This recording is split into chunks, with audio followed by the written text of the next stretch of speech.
नमस्कार। जय जय राम, जय सिया राम, जय हो बागेश्वर धाम सरकार, जय हो हनुमान जी महाराज। मेरे प्यारे सभी दर्शकों, आखिर उस पुजारी बाबा की जो बेटी इकलौती एकमात्र एक ही बेटी, लेकिन विवाह होने से पहले ही आखिर वह गर्भवती कैसे हो जाती।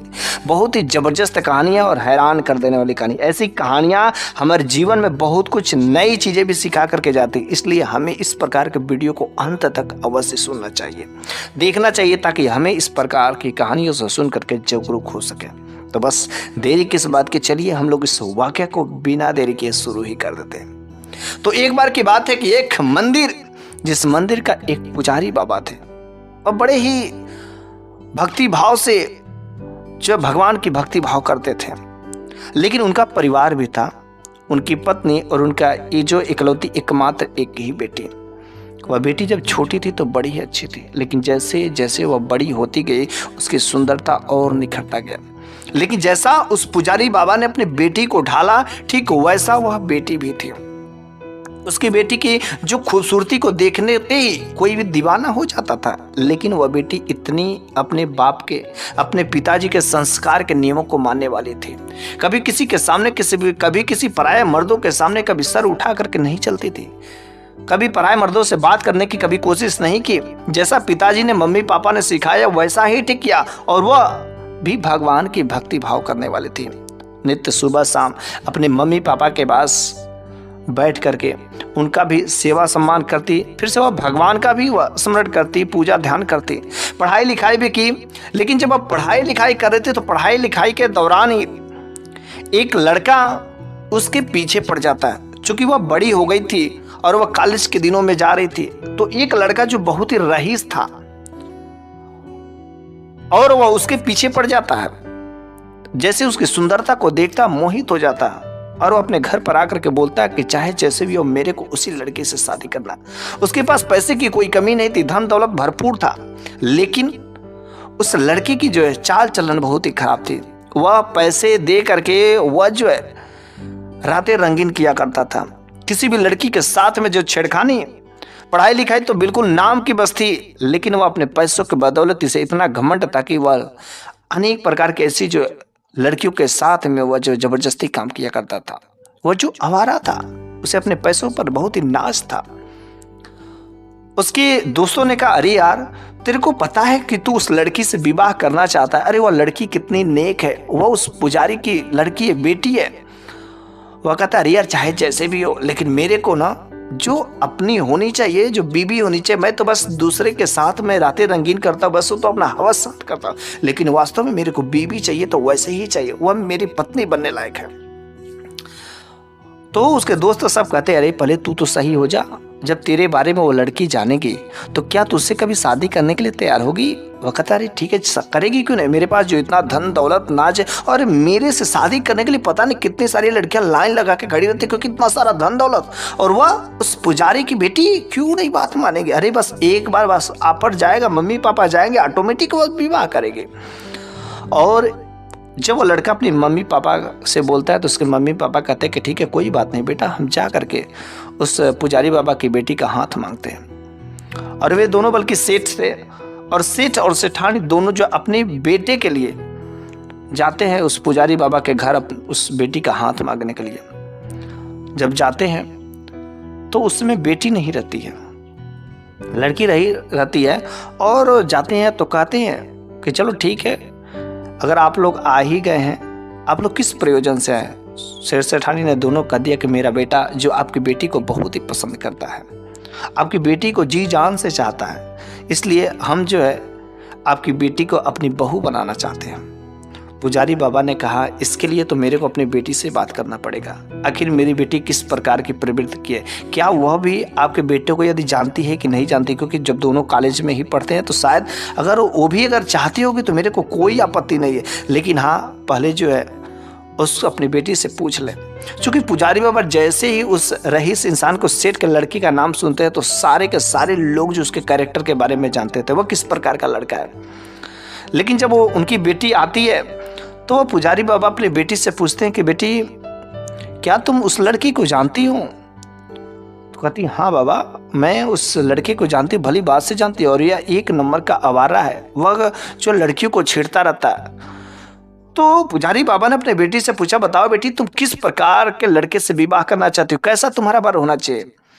तो उसने कहा, पिताजी मेरा जिससे भी शादी हो ना, उसके पास धन दौलत रहे या न रहे, लेकिन सबसे पहला नंबर की बात है वह भगवान की भक्ति भाव करने वाला हो, भगवान की पूजा पाठ करने वाला, औरतों का सम्मान करने वाला, स्त्रियों को इज्जत देने वाला हो। साथ ही साथ वह किसी प्रकार की कोई जो है दारू शराब नशे वाली चीज नहीं करता, वह मान सम्मान देने वाला हो। बस मेरे को ऐसा ही चाहिए, धन दौलत से कोई मतलब नहीं है। उसने कहा, बस बेटी मेरे को यही उम्मीद थी कि उस रईस इंसान का जो सेठ का लड़का जो तुमको परेशान किया करता था, उसके आज माँ बाप तुम्हारा हाथ मांगने के लिए आए थे। लेकिन मैंने कहा बेटी से पूछ करके बताऊंगा, लेकिन बेटी तुम्हारा जो न्याय है ना, तुम्हारा जो जवाब है, सुन करके मुझे बहुत ही खुशी हुई, बहुत ही नाज है कि मैंने अपनी बेटी पर। उसने कहा, पिताजी इस पर तो मेरा पूरा का पूरा आपका मेरे पर हक है, आप जहाँ पर चाहे वहाँ पर रिश्ता कर सकते हैं। बस पिताजी मैंने तो अपनी राय बस बताई है, अगर आपको वहीं पर शादी करना तो मेरे को कोई आपत्ति नहीं है, लेकिन पिताजी मेरे हिसाब से यह रिश्ता ठीक नहीं है। पिताजी बड़े खुश हुए कि चल मेरी बेटी ठीक है, अच्छी है, क्योंकि धन दौलत के पीछे तो नहीं गई, एक अच्छा काबिल और भगवान को मानने वाली ऐसा पति खोजती है। फिर जो है, लेकिन जब ये बात जो है उस सेठ के लड़के को, रईस इंसान के लड़के को पता चल जाती है कि उसने मेरे को रिश्ता को मना कर दिया, मेरे मम्मी पापा गए थे लेकिन उनके बातों को मना कर दिया, मुझसे विवाह करने के लिए मना कर दिया, उसकी इतनी हिम्मत, वह कैसे मना की। उसके मम्मी पापा ने अपने बेटे से कहा, देखो बेटा तुम अगर अपनी चाल चलन अभी भी सुधार दो तो शायद वह बेटी जो तुमसे विवाह कर सकती है, लेकिन जब तक तुम इस तरीके से करोगे तो देख आज ओ पुजारी बाबा की बेटी जो कितनी अच्छी है, सुशील है, और वह तेरा रिश्ता मना कर दे। तुझे बड़ा ही अपने धन दौलत पर घमंड था ना, अरे धन दौलत को वल्लात मार दी और तेरे से विवाह करने के लिए नहीं राजी है, कि तू अभी भी तेरे पास समय, जल्द से अपने आप को बदल ले अगर उस लड़की से विवाह करना चाहता है। वो लड़का बड़ा ही जिद्दी था, वो कहता है कि माँ वह मेरे से शादी करने से मना की ना, देख इसका मैं बदला कैसे लेता हूँ, इसको मैं जीने नहीं दूंगा, इसको मैं पूरा इज्जत जो उछाल करके रख दूंगा, जीना हराम कर दूंगा। वह माँ बाप कहते कि बेटा तू अपनी वाली काम मत कर, तू अपने आप को सुधार, किसी दूसरी बच्ची का, किसी दूसरे लड़की का इज्जत उछालने से कुछ नहीं होता है, बल्कि उल्टा तुम्हारे ही ऊपर कीचड़ उछल जाएगा। बल्कि वे दोनों भगवान की भक्ति करने वाले हैं, और जिसके ऊपर भगवान का हाथ होता है तुम उनके ऊपर कीचड़ क्या उछालोगे, तुम्हारे ऊपर कीचड़ उछल जाएगा। लेकिन वह लड़का इस सब बातों को नहीं मानता, वो कहता है कि माँ घबराओ नहीं, देखना मैं उसका जीना हराम कर दूंगा।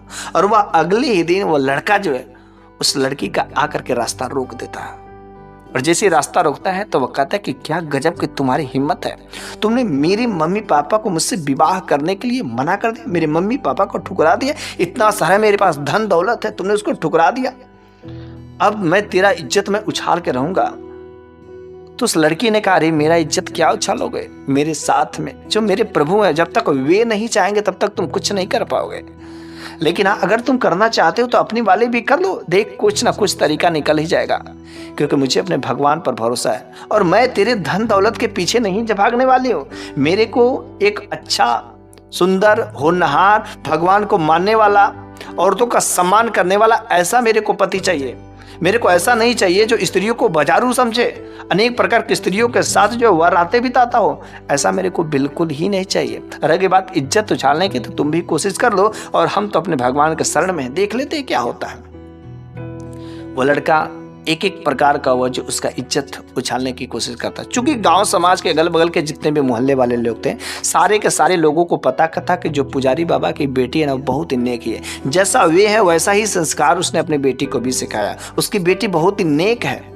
लेकिन वह जो लड़का था ना, अनेक प्रकार का ऐसा लेटर लिख करके कहीं रास्ते में छोड़ देता, कहीं उसके घर के अगल बगल छोड़ देता, कहीं कुछ करता, और वह अक्सर बोलता रहता है कि अरे देखो ना वह मेरे को प्रेम पत्र भेजी, अपने ही राइटिंग में थोड़ा सा बिगाड़ करके वह लिखता, कहता कि वह मेरे को प्रेम पत्र लिखी है, और वह बातें करना चाहती है, वह मुझसे कभी कभी रात को मिलने के लिए भी आती है, और ऐसा अनेक प्रकार की अफवाहें वह उसको फुलाता। लेकिन सारे के सारे लोगों को पता था कि वह सब जो मनगढ़ंत बातें है, वह जो पुजारी की बेटी कभी ऐसा कर ही नहीं सकती, क्योंकि सारे के सारे लोगों को भरोसा था, बस वो अपने पास से सारे के सारे जो उसको बेइज्जती करने का वह जो है बहाना ढूंढ रहा था।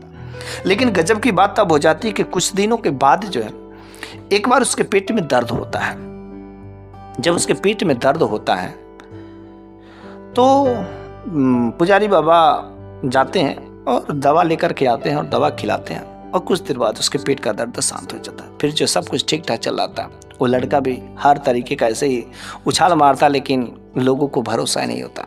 5 महीने जब बीत जाते हैं, तो जब 5 महीने बीत जाते हैं तो उसके पेट में अचानक दर्द उठता है।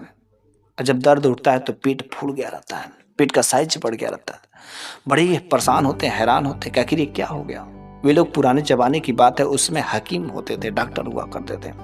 उस वैद्य हकीम के पास ले जाते हैं, तो उस समय कोई अल्ट्रासाउंड ये सब चीज़ें नहीं थी। तो बस अपने अनुभव से डॉक्टर ने कहा कि आपकी बेटी प्रेग्नेंट है। और जैसे ही पुजारी बाबा ने सुना, उसकी माँ ने सुना कि मेरी बेटी प्रेग्नेंट है, उसे अपने बेटी पर भरोसा उठ गया। कहते कि बेटी, मैंने तेरे पर कितना भरोसा किया कि तू ऐसा गलत काम नहीं कर सकती है, लेकिन तू आज मेरा आखिर नाक कटवा ही दे। यह जो खबर जो पूरे गांव में आग की तरह फैल जाती है कि उस पुजारी बाबा की जो बेटी है, जिसको हम लोग बहुत ही नेक समझते थे और वास्तव में जो सेठ का लड़का कर रहा था वो हकीकत है, वो उसे मिलने जाती थी। और देख, आज उसका जो है खून जो लेकर के अपने गर्भ में पाल रही है, क्योंकि डॉक्टर ने भी प्रूव कर दिया। 1 हकीम, 2 हकीम, 3 हकीम, हर जगह लोग यही कहते, डॉक्टर यही कहते कि पेट में तो कुछ हलचल हो रही, और इस हलचल से तो यही पता चल रहा है कि आपकी बेटी प्रेग्नेंट है और 5 महीने का हो चुका है। बड़ी ही बेचारी परेशान हो जाती है, उसको समझ नहीं आता है उस बेटी को मन ही मन के, जब मैंने उससे कभी मिली नहीं तो आखिर क्या हुआ। वह बोले तो बोले कैसे, बताए तो बताए क्या। माँ भी पूछती, बेटी भी, पिता भी पूछते हैं कि बेटी क्या हुआ, कैसे हुआ, कुछ नहीं बोलती। बस उसके चुप्पी का, वो तो बेचारी इसी सदमे में थी, आखिर मेरे साथ क्या हो गया, कुछ समझ नहीं आता। सारे के सारे गांव वाले अब तो उस पुजारी बाबा को यहां तक कि मंदिर से निकाल दिए। दोनों लोगों को उसकी बेटी के साथ में निकाल देते हैं, बेचारे वे लोग रोड पर आ जाते हैं। पुजारी बाबा कहते कि देख बेटी, आज तेरे वजह से आज मेरे ऊपर कितना बड़ा कीचड़ उछला है। और वो सेठ का लड़का जो कर रहा था ना, वो बात सत्य है कि तुम उससे मिलने जाती थी। उसकी माँ को भी भरोसा हो गया था कि मेरी बेटी गलत काम कर ही चुकी है। तो पिताजी ने कहा कि ऐसी बेटी रहने से अच्छा है बिल्कुल रहे ही ना। बेटी, तूने जो गलत काम किया ना, मेरे ऊपर बहुत बड़ा अन्याय हुआ, मैं तेरे को मार दूंगा। अब मैं जीवित नहीं रह सकता, तेरे को भी मारूंगा और मैं भी मर जाऊंगा। इस बदनामी से बेहतर है कि मैं मर ही क्यों ना जाऊं। लेकिन तभी जो है उस जगह पर जो एक साधु बाबा आ जाते हैं, जो भगवान के बहुत बड़े भक्त थे, रोड के किनारे बैठे हुए थे। तो वे भी वहां पर आकर के बैठ जाते हैं और इन लोगों को उदासी का चेहरा देख करके उनके पास में आते हैं और पूछते हैं कि आप लोग काफी उदास लग रहे हैं, आखिर बात क्या है। तो उसने कहा कि बाबा जी देखिए, ये सब बातें हैं, ऐसी ऐसी बातें हो गई, लेकिन मेरे को समझ नहीं आ रहा है कि आखिर क्या हुआ। बस वो लड़की वहां पर उस बाबा को से सारा का सारा चीज बता देती। कहती कि बाबा जी, जब मैंने कभी उस शख्स से, उस व्यक्ति से, उस लड़के से कभी मिली ही नहीं, तो आखिर मेरे पेट में बच्चा कैसे आ सकता है, मेरे को समझ नहीं आ रहा। मैं तो इसी सदमे में पड़ी हुई हूँ, आखिर मेरे साथ क्या हो गया। मेरे पिताजी को लोग, गाँव वालों ने यहाँ से मंदिर से निकाल दिया, अब हम लोग कहाँ जाएंगे। और हम लोग जो भगवान की भक्ति भाव करते, क्या यही न्याय मिलना चाहिए। साधु बाबा उस लड़की को देखते ही सारा का सारा मामला समझ जाते हैं, और जैसे समझ जाते हैं तो कहते कि बेटी, जो तुम बात कर रहे हो उसमें 100% सत्य है कि हाँ, तुमने कभी उससे मिले नहीं, कभी उससे मिलने की कोशिश नहीं की, वो तुम्हारे पर कीचड़ उछालने की कोशिश कर रहा था, ये बात सत्य है। लेकिन बेटी, तुम्हारे पेट में वास्तव में एक जीव है, एक प्राणी है, कोई जान है। उसने कहा आखिर जान कैसे पड़ गया बाबा जी, बताइए तो, आखिर कैसे क्या हुआ। तो उस बाबा जी ने कहा कि बेटी, पिछले 5 महीना पहले क्या तुमने कभी अपने घर को छोड़ करके कभी साफ पानी के सिवाय कभी कहीं खुला पानी पी, कभी कोई नदी, नहर, तालाब से कहीं पानी पी।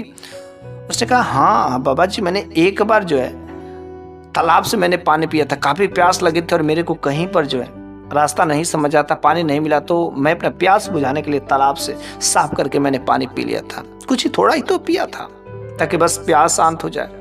उसने कहा बस वही तो गड़बड़ की, जब तुमने पानी पी, इतना तुमको प्यास लगा था तो तुमने उसको कुछ देखा ही नहीं, और जब तुमने पानी पी तो उसी समय तुम्हारे पानी में एक छोटा सा तुच्छ प्राणी मेढक जो तुम्हारे पेट में चला गया है।